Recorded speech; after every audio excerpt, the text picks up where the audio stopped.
Welcome back to the Shine Within podcast. I have here Kristi Simons is a certified teacher turned teen life coach dedicated to helping teenagers build self-confidence, self-love, and empowerment.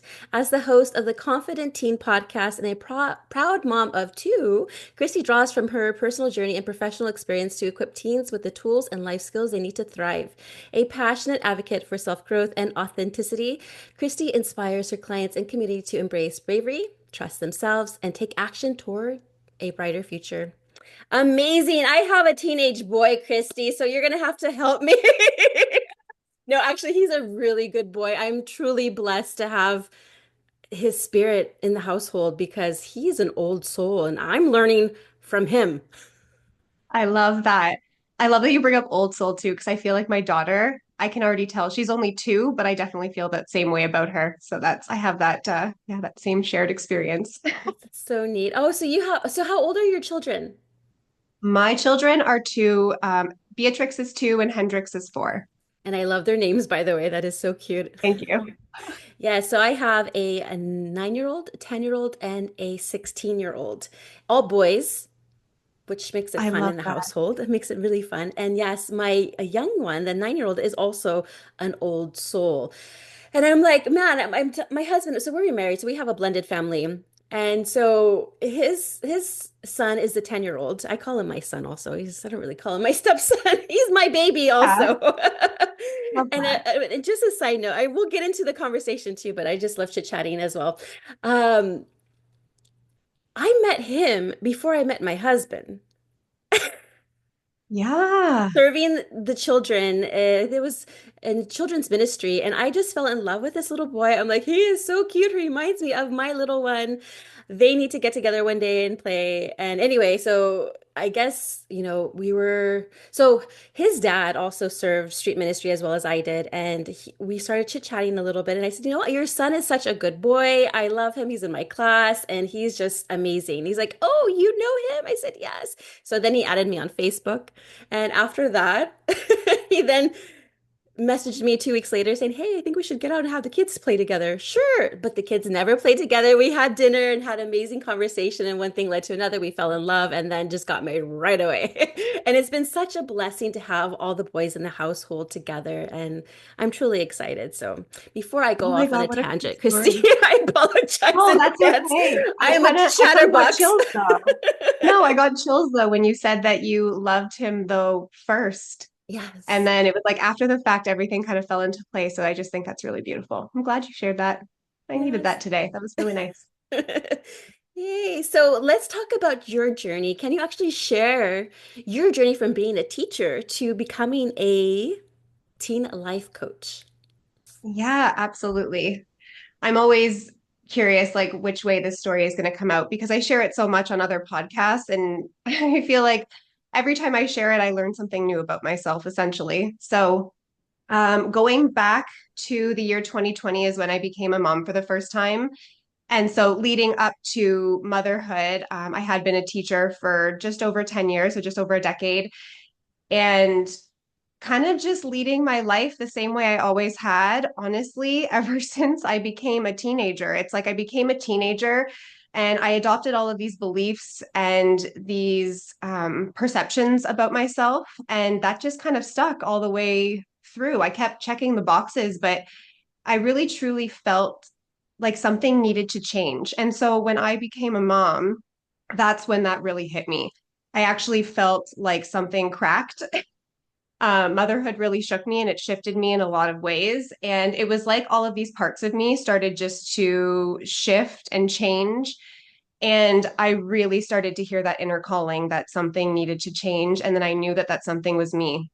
So essentially, moving through 2020 after having Hendrix and then into 2022 having Beatrix, I experienced probably some of my toughest years, emotionally speaking.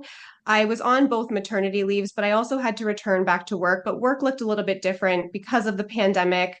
Um, and there was just a lot of added challenges becoming a mom for the first time, but really truly knowing inherently that there was something about myself that needed to change. And it didn't come from a place of like it felt like it was somebody really holding me and telling me that like it was going to be okay, but I needed to take different action in my life. And so through two mental health breakdowns, I eventually decided to get sober on my daughter's second birthday.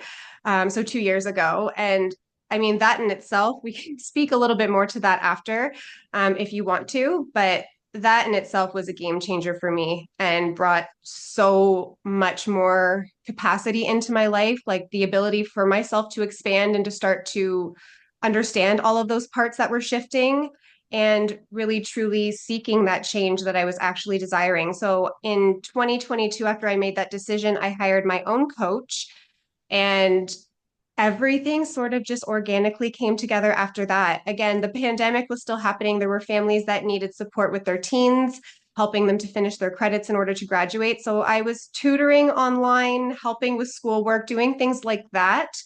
And then slowly it just sort of morphed and transformed into like, I am experiencing this work now, and I'm doing all this work for myself in order to feel more confident, more empowered, and more self love. And I was like, if I can learn this now, there's no way that they can't learn this. And there's no way that they shouldn't be learning this. Like, this should be essential, like an essential human right, and something that they teach everybody is emotional intelligence, like the life skills that you need, but also to have like this deeper rooted connection with yourself and to understand your intuition. Like if you're into everything energy as I am, which a lot of my clients are as well, they come to me to help them really harness their energies, physical, mental, emotional, and spiritual. And so that's what I teach them, is to show up energetically from a place of love, because it's really essentially about leading them back to that language. Because the fear that I realized that I really had as a teen was coming back home to myself.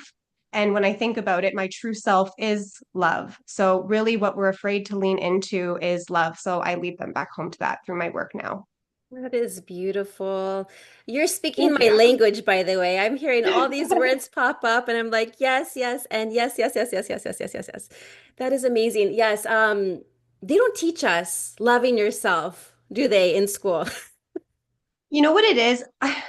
Because I was a teacher, right? So I know that, like, from a parent perspective, from a teacher's perspective, because I'm not perfect either, nobody is. We do our best with what we have and what we know at the time. And I do believe that everybody is trying to bring out the best in everybody else. Like, that is their inherent intention. It's just we can't teach what we don't know. And I know for me personally and from personal experience that there was just so much that I didn't know before, even looking back to my years as a teacher. But I also don't want to sit in the, oh my gosh, I need to feel shame because I didn't know and because I maybe said or did something that wouldn't be aligned with who I am now.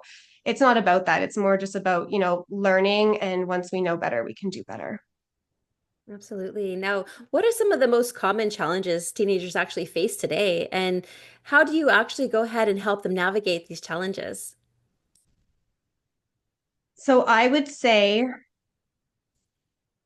probably the biggest ones that come up are in terms of like their mental energy, but also like that connection, that deeper connection to themselves. And what I notice is definitely that feeling like they're not enough comes up a lot. And that is especially in regards to comparison with other people, and also just worrying. Well, I guess worry would be one of them, right? Worry brings up anxiety as well for them. So it's just constantly feeling like they're spiraling in a cycle of thinking these thoughts. And what I witness is it's almost as if, and I know that this was true for me also, it's like I had to learn to essentially think about what I think about, right? Before I could actually start to be more aware, catch myself, and then reframe all of that. So just bringing them to that place where they can actually start to see and hear that, because I feel like for a lot of them, they're hearing it subconsciously, but they're not really hearing it. So they're not catching it and changing the language. Like if they're saying to themselves that they're actually not enough, they're not capable, they just believe that. And then they take action from that place. And sometimes action will just look like inaction, or they won't go after what they truly desire. They'll kind of stay comfortable and, where they have like created a ceiling for themselves.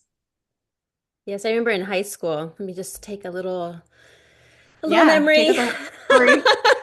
Very fun. Oh my goodness. Oh my goodness. So young Gina, when she was in high school, was afraid to be herself. Young Gina did not want to be herself because she wanted to be like everybody else. Young Gina wanted to be a people pleaser so that way I fit in, quote unquote. And this Yeah. is where I lost myself because I was like, who am I? And then I remember I had an abusive boyfriend when I was 15 years old, who I took the abuse. Like he was 15 as well. And he was very manipulative, very aggressive, controlling, obsessive. Like I wouldn't even be able to go to class, Kristi. Like he would throw me over his shoulder. This is when I was smaller, throw me over his Mhm. shoulder and literally like prevent me from going to class because he wanted me to wanted to control everything. And he was like, no, we're fighting. We need to work on this now. I'm like, I have to go to class. Anyway, a lot of this trauma that I've had was built up.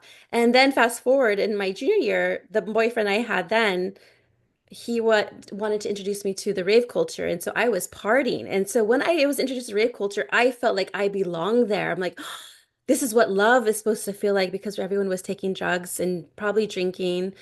And I didn't drink until I was 21, 22 years old. My first substance was ecstasy. And so I had that love drug, that feeling, and I felt that acceptance and belonging. And then that's what I wanted to feel. And now I'm thinking back, if I had somebody like you helping me in my teenage years to help me with confidence and to build my self-esteem and also to start loving on myself, I think everything would be completely different. But I had to go through this process in order for me to be where I am now, and then talking to you. Yeah. Well, you know what? And to your point, I think I realize too, as I'm doing my work, that they do too. Like they need to still explore and experience life the way that they want to. Like I'm not here to tell them what to do.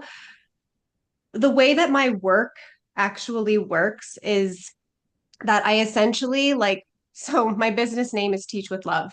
So I essentially through love tap into like their higher self, and their higher self is love. So as I'm leading my sessions, what I'm essentially doing is I'm allowing like their higher self to come through and guide the session so that the questions that I am asking them are always leading them back home to exactly what they need in that moment, right? And so this is we had this conversation before we even jumped on the podcast about why we love podcasting or like how it's been for us since, even I started 2 years ago, and that's just it. It's every single day I can see how every small moment has led me to having this conversation with you. So it's the same with them. They show up to these sessions, it helps them to become a bit more mindful, more intentional day to day, and their actions will start to change when their energy is flowing in a different direction. But before it can flow in that sense, it needs to start focusing on something different as well. So that's the shift. And so it shifted for me just like one small degree when I had my son back in 2020. And it has been shifting ever since because it is a practice that I am so consistent with. And if you stay consistent with it, all I can say is from personal experience and working with my clients that like things just keep getting better and better. Like you can only go up, you can only build the muscle, you can only gain more confidence, more empowerment, and more self love. Yes. And going back to what I was saying about self-esteem and building confidence, what are some practical strategies teens can actually go ahead and use to build that? You know what I find works for a lot of them is just remembering to actually like set an intention and then to like focus on their breathing in that moment. Because what I find is that when you, and because I just said this, I'm just going to go off on this. But like when I say setting an intention, it's just essentially for me like setting like an energetic boundary so that it brings our mind back to the awareness of what we actually wanted to focus on for that day. So if for my clients, for example, I actually do have one that I seen this week, and her intention is really to focus on self love this week because we noticed through one of our guided sessions that she was really blaming herself for a lot of the things that were happening, she thought, to her.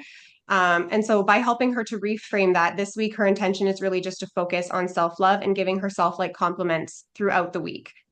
And just by setting that intention, I know for her, like it will help to remind her if thought of blame comes up, that hang on a second, we're going to take a minute to breathe, because I also believe it's really important to release and move through that energy and to actually let it feel seen, heard, and understood. I teach them that their emotions, because emotions are something that are challenging for them too, that come up. It's not something that we're used to leaning into. It takes practice and small baby steps over time. But if we can start to see our emotions as if they're like our sidekicks, right? Like they're just there to give us like the signal to help us like move in a direction that's actually going to help us like to step into our power, like if we're the superhero, right? So like that's what they're there for. So they just want to feel seen, heard, and understood. Like, hey, I'm sad or angry or frustrated because, and can you just hear me before you decide to move in this direction? And that's it. You just have to create the space for that. So it's teaching them that too, but even as an adult and practicing this work and coaching as well, like it's still something that I have to work on too. So it's emotionally uncomfortable, but it's everybody is capable of doing this work. Reminds me of I don't know how if I I, answered your question. I feel like I'm going off on tangents too today. whatever you're saying is supposed to be said on this Okay. podcast. So I trust it's that. all Yes. good. Yeah, but you did answer my question. Yes. And Perfect. some, so it was perfect. Yeah. It reminded me of how I parent my children. Old Gina, this is in my drinking time, Hmm. would have been not giving that, allowing them to have that space to communicate. I'm talking about my older child. I think the youngest one was still barely talking at that time. And now it's completely different. If they're going through anything, I just like, you know what? Let me just hear you out without me even interrupting, without me even saying, oh, but I think you should do this, without me anything. Just, I want to be there just to listen. And then they appreciate that. Then after they're done, then I'll go ahead and ask them, okay, how would you like me to support you in this? Or what can we do? Let's create a plan if you want. Sometimes I ask them, do you want me to coach you or mother you? You don't know. Sometimes it's just nice to be like a soundboard. Sometimes that's all Yeah. people need. And I have to remember too, because I do it as well, right? Like I just want to dive in there and rescue and give all of the solutions, all of the answers, even though this is the work that I do too, right? And I'm talking about like my children, my husband, whoever else in my life, best friend, sister. Um, but yeah, it's reminding myself too that they have all the answers. They have all the answers. And maybe right now it's just the space that they need and somebody to be there for them, because that's important too. Yeah. So what other advice Mhm. would you go ahead and give to parents who want to support their teens in developing like life skills or even self-assurance? Yeah, I would say that allowing them to feel more seen, heard, and understood. And it's not to say that parents don't do that. It's just, I believe that and this is just what's coming to me from sessions that I lead with my clients. So take what resonates and leave the rest. But I truly believe that they want to be heard. They want to feel seen. And they really do want to be understood. Like, I feel like they do want to show their emotions. They do want to have deeper conversations. Like, when I have conversations with them, I'm like, there's no way that this is your age. Like, talk about old souls. Like, they are advanced beyond what I even realized, I think. And as I continue to work with more of them, I'm like, holy moly. But yeah, it all comes back to them really wanting to feel more seen, heard, and understood. So finding ways to just connect with that. And I think that comes back to connecting with them through things that they really truly love to do. So you have to figure out what that is, but they first need to figure out what that is if they don't know. I remember speaking of old souls, talking about my youngest one. This is a funny story. I may have shared this on my podcast before, but it's always good to recap again. Yeah, So I haven't I heard. was, yeah, so I was working out. My husband and I were working out downstairs doing some exercise video on YouTube or whatever.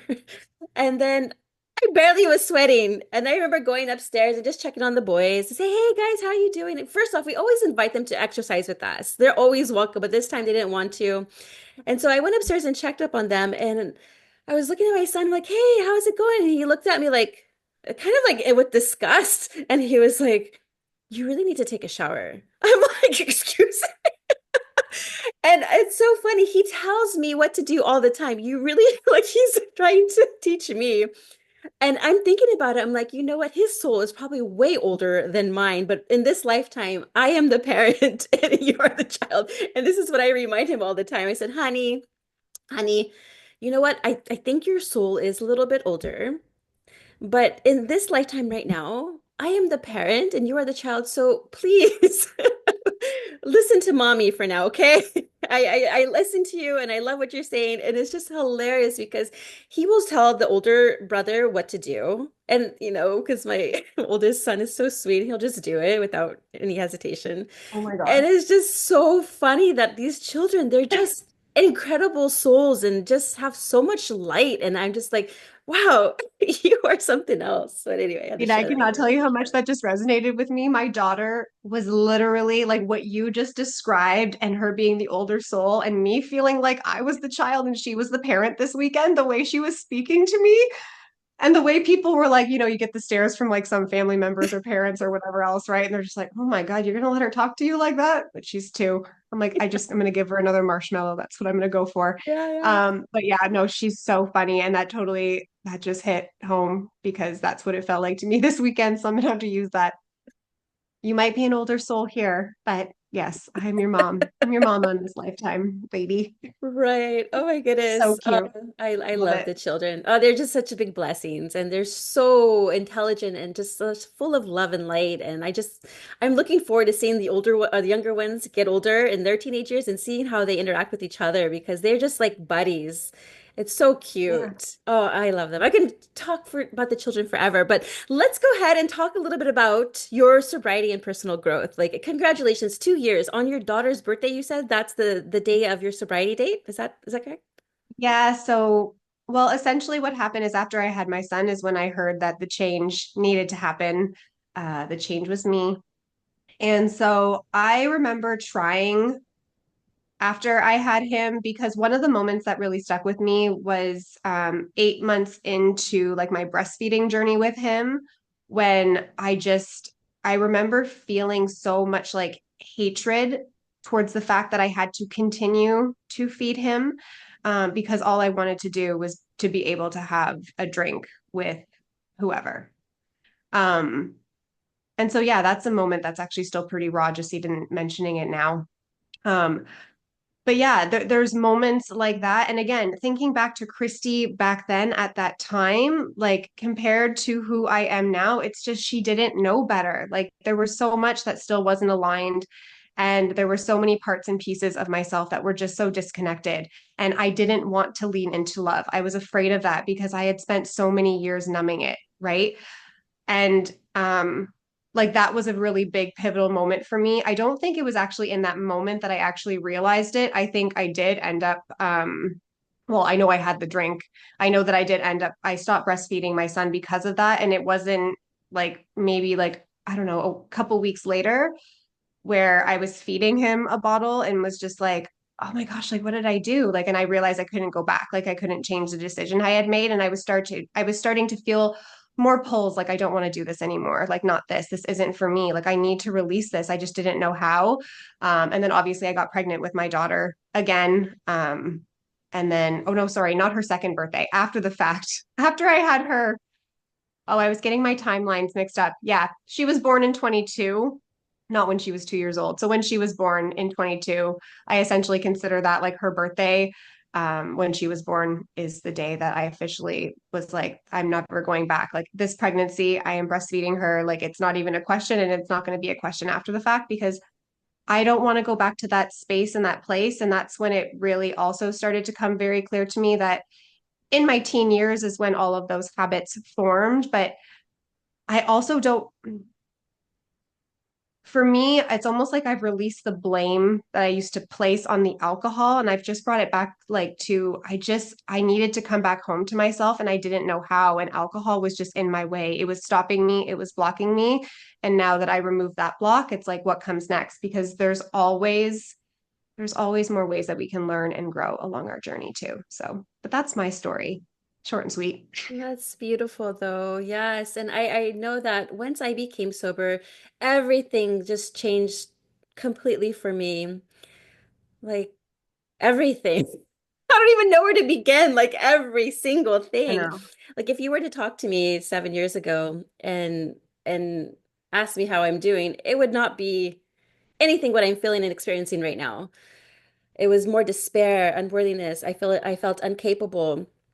I was in a dark, dark, dark, dark place, and it wasn't really until a moment of surrender that I needed to ask for help because I was so in my ego and say I can do this on my own. I can do this on my own.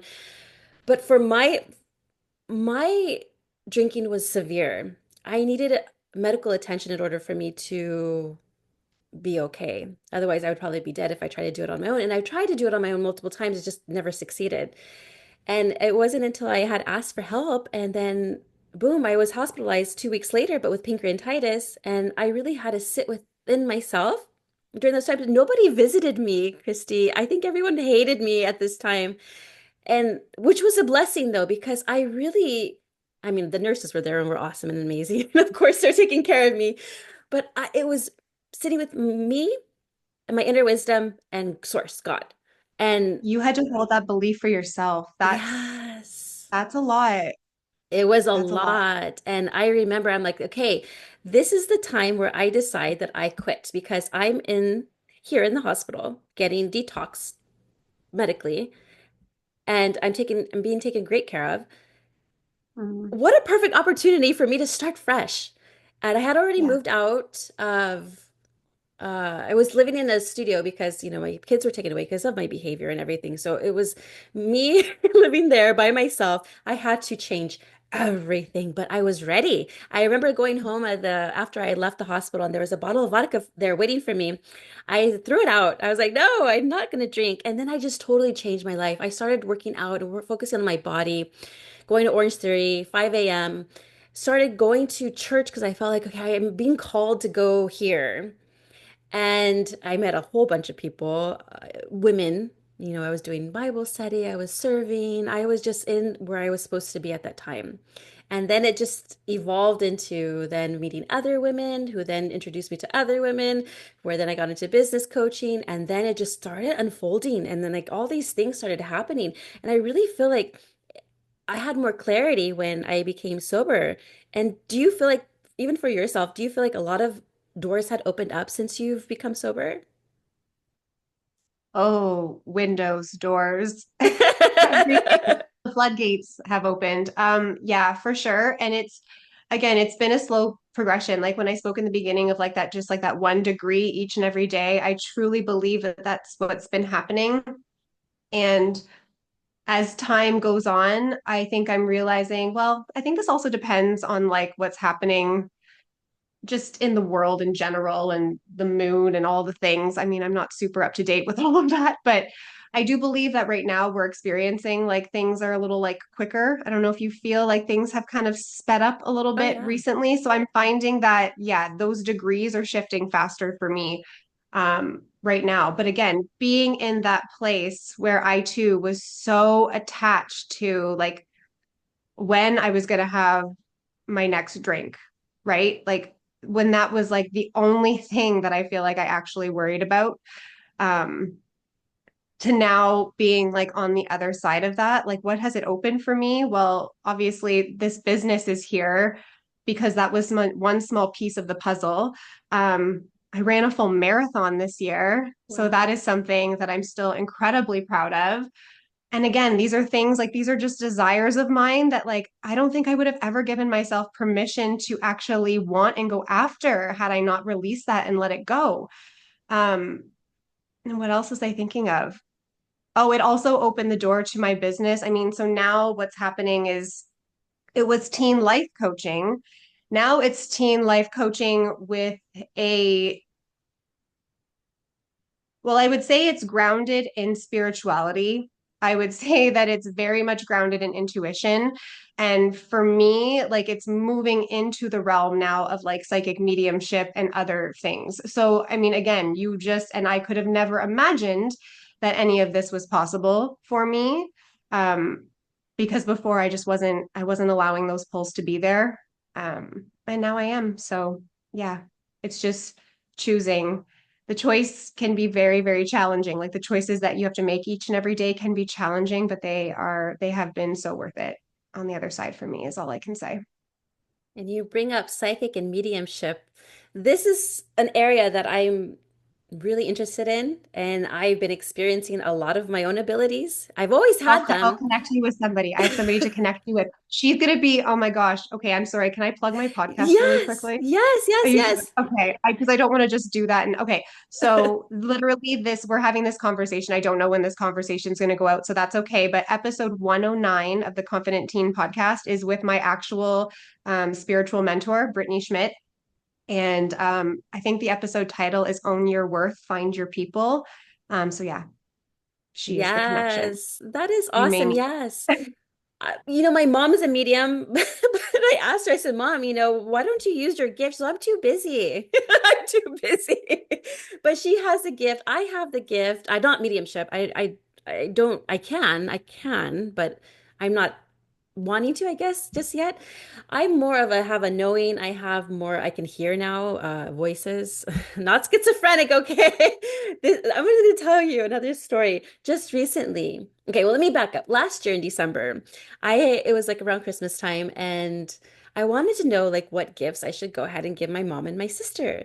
I'm like, what should they give? And I'm from the spa business and I work at the Four Seasons Hotel doing massage therapy. I've been there 17 years. They had just come up with a new product. It was called from Apothecary, essential oils, beautiful brand, love it. And for some reason, I was in bed, and then my husband, who was already asleep, and then I heard the voice, oils. I'm like, did you say something, honey? And then I was like, oils. I said, wait, I was just asking in my head, what should I get them for Christmas?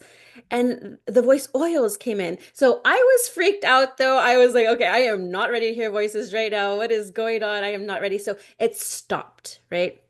So just this weekend, That was your energetic boundary. yeah, It's the same with setting intentions. You set that energetic boundary and it will stop. it did Yeah. stop. Same And way that so you can set the intention for it to flow in the direction you want it to. yeah, and that's exactly what I did. I went ahead and it's like, you know what? No, I'm open. I want to hear. I want to hear. So just this last weekend, I was in bed and I was just thinking about all of, you know, the wonderful guests I've had on my podcast and their soul being and how they came back on to earth for a purpose, and then I heard also your mother. I'm on my mother. And I'm like, oh, I heard it again. I'm like, oh, yes, it's coming back. So I was so excited to know that it didn't go away completely because I was welcoming it back, like you were saying. Yeah. I'm It's like, and you know what that is? That's just you leaning more into love. yes, That's what I yes. find. Because it's just coming back home to love. If you lean more into love, you're essentially listening to the voice that is love, which is your true self, higher self. And spirits are a part of that too, right? Like even deceased loved ones, they go back home to love when they are promoted and no longer here with us on earth. And so I believe the same about them. Like that's why we're able to connect with them because anybody can do this, Yeah. is my belief too. But yeah, you can connect with them if you're leaning into love. So we just have to teach ourselves and teach our children and teens and everybody just to come back home to that language because that is where you're going to find true fulfillment. And that is where you will also feel most alive. Look at how This excited you were just getting talking about it. Oh my goodness, this is where I'm at. This is and so my son, the oldest one, I tell him how magical he is and how he can create his own reality. I said, "You can do this stuff." And he does, and I know he's being guided. I know he's being guided. He can manifest anything like that. And I'm just like, "Okay, you need to teach me." But let me tell you something. So he is fearful of wasps. I don't know, probably from a past life, I would want to say he's never been stung by a bee. But he's fearful of bees and wasps and any of those. Oh, And interesting. he created them in his bedroom. They were up on the wall, just chilling. I'm like, where did they come from? The window was closed. Like, I was like, where did these wasps come from? And Oh, I said, honey, you've been thinking about these wasps coming inside your bedroom. Guess what? Look. And another story too. We were driving on we're on a road trip and it was a windy road. He used to get car sick when he was little, and it's gotten better now that he's gotten older. But it's interesting because the only time he doesn't get car sick is, of course, when the windows roll down or if the AC is on. But it was cold outside. But it was so interesting. Like he's being guided and taken care of because we're on that windy road. And then all of a sudden the AC turns on by itself. And I'm like, why did it turn on? I turned it off. But guess what? Just 5 minutes later, he wanted to pull over because he was feeling queasy. He was being guided. I'm telling you, these children are so magical, and we are magical too. It's just, I just had to share these Yeah, stories. I love it. I love stories. This is why I love having meaningful conversations. My favorite part about Yeah. my podcast and just coming on to guests too. It's so great. Yes, and that was my, it's so funny because you actually came in right when I was going to ask you to share your podcast, the Confident Teen podcast. I wanted to know what inspired you to start it and what do you hope listeners actually take away from it? So I started Confident Teen, which I was telling you before was actually Imperfect Creatrix. And I felt like in 2022, when I started it, or maybe it was 2021. Yeah, 2021. I started it in between Beatrix and Hendrix. And I started it because I was really in that place where I was feeling lost. Like I was trying to imperfectly create change in my life, and I just did not know how. And there was a really big part of me, coming back to that one question you asked me, there was this really big part of me that wanted to feel seen, heard, and understood. And then I started connecting it with, oh my gosh, it's my teen self. It's my teen self that wants to feel seen, heard, and understood. Like once I actually started to create space for myself and allow myself to feel seen, heard, and understood, whether that was through meditation, just taking walks for myself. Obviously, I started running. I said I ran a full marathon because that became a big part of just, once you start releasing certain things that aren't serving, it creates the capacity to call new things in. And so that became really big for me. But yeah, I would just say that allowing myself to feel seen, heard, and understood happened through podcasting. Like I was terrified too to like record my first episode. I think my first ever episode I recorded was called Imposter Syndrome because that's straight up how I was feeling. And I was just like, I think in the personal development world right now, everybody's talking about imposter syndrome. I'm like, I'm not even sure what it means, but I think that's what I'm feeling right now. So I'm just going to roll with it. And then it just like that was episode one. And here we are. We're like at episode like 109. Cause yeah, I've essentially posted like one a week for, yeah, a little over 2 years. So and it's changed, obviously. Like now it's Confident Teen. And it was through just that transition of like healing myself. So the beginning of the podcast was really about healing myself. So this is where I see my journey has happened in like three stages so far. The first stage was self-love. So if you listen to the beginning of my podcast, you're really going to hear like the self-love story of Kristi and how I had to come back home to myself. And then came confidence, where I started talking about how I was building this business and this brand, and I was really starting to step into my confidence. And this year, with Confident Teen and where I'm at, and in terms of just like rebranding and stuff, I'm really stepping into empowered. So it's always been about leading youth back home to self love, confidence, and empowerment. And so, yeah, that's essentially what I've got so far. And we'll see what comes next. I have no idea. No idea That's the ever. journey and that's the excitement. It's like, oh, what's Yeah. next? What's next? Yeah. Yes. So my SHINE process is an acronym. SHINE is sobriety, healing, inspiration, nurturing, and empowerment. I love So that. all of that together, oh, and it just reminded me like, oh, we have so much in common. We're all about We do. empowering and I self-love was and thinking that all that as we were stuff. having this conversation. Yeah, I'm so happy we met. So happy. Yeah, me too. Now, where can our listeners go ahead and connect with you, learn more about your coaching, and even then tune into your awesome podcast? Yeah, so podcast is available anywhere you listen, but it's Confident Teen on all platforms. My last name is Simons, Simons. So it's Kristi Simons. Coaching.com is my website. And then I'm Confident Teen Teacher on Instagram. And that's probably where I would say that I'm the most active and show up and spend my time. And I was thinking about Simons. Did I say Simons or Simmons in the No, intro? you Okay. totally said Simons. And it's interesting though, because my husband's name is, well, he's Ricky, but he's Richard. So it's Yeah. Richard Simmons. So it's Oh. just, yeah, it's hilarious. When he gets it, I feel like it's maybe a little worse than me. So it's all good.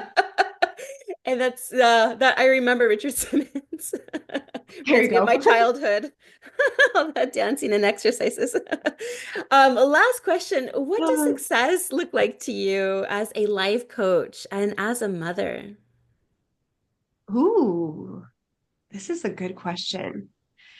And I'm actually really excited because I did every Monday is my day where I connect with myself. I do like my energetic time management, and this is something my coach Heather Chauvin taught me, but it's all about really aligning your energy with the way you want to feel and then showing up, personally, professionally in your life this way.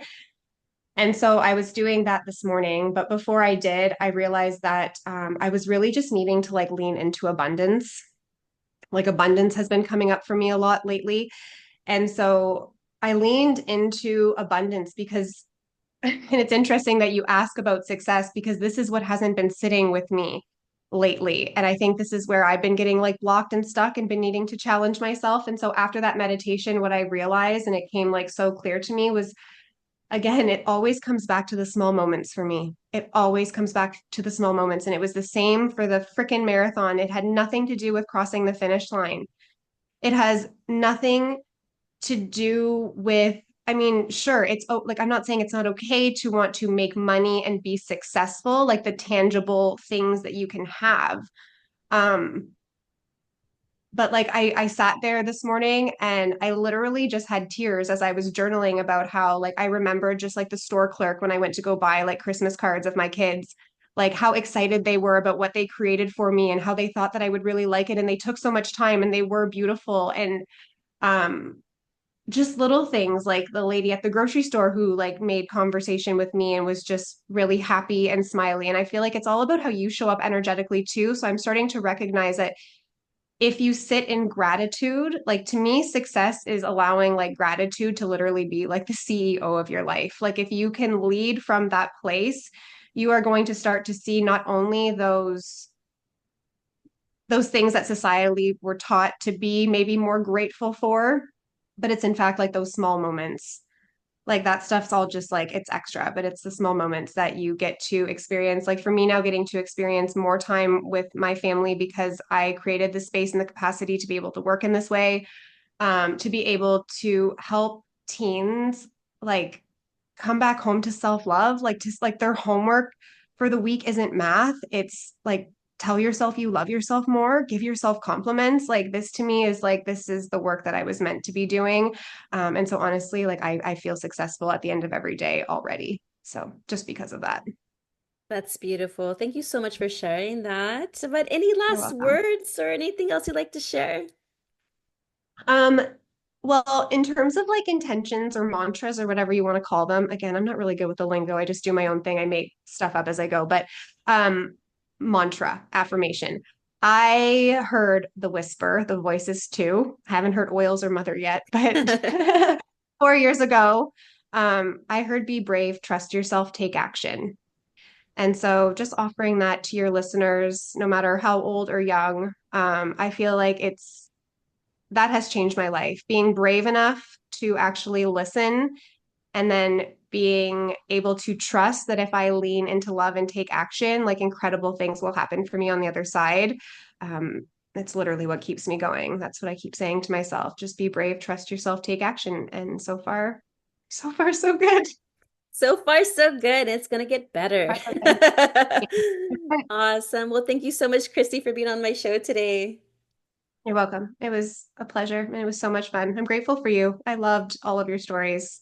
Oh, So great. yes. We'll be in contact for sure. You're one that I want to stay in contact with. Actually, I want to stay in contact with all of them. I take that back. I love all my guests, but yeah.